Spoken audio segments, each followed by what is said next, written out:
Hi everyone, my friends, on the Vala channel. Today I'm going to show you how to enhance the quality of a photo and the camera on an Android phone. We have plenty of different filters here. To start with, you can try them out. They really enhance the color and the camera in general. You'll need to adjust it to fit the filter you like. There's also an exposure and beauty filter. You can experiment with it too if you have one. But these are just basic settings. Of course, there are more.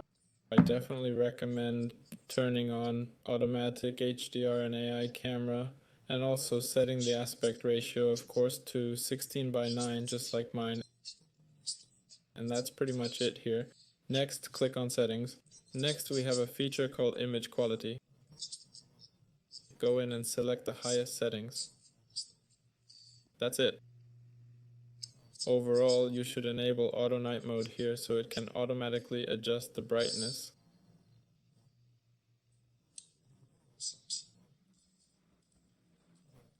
Next, video settings. Here you pick a video encoder or for good compatibility, but usually you should choose the HEVC codec because it gives better picture quality.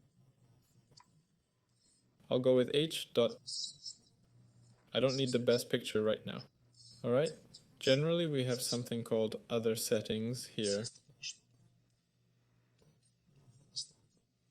Right, and there's also an anti-flicker option. We go in and turn on the automatic mode so that when we record a video our screen doesn't flicker. Right, and that's pretty much everything. Similarly, when you go into the video section you might have settings for extended recording quality. I don't have those here. That's all. Valor is with you. Goodbye everyone.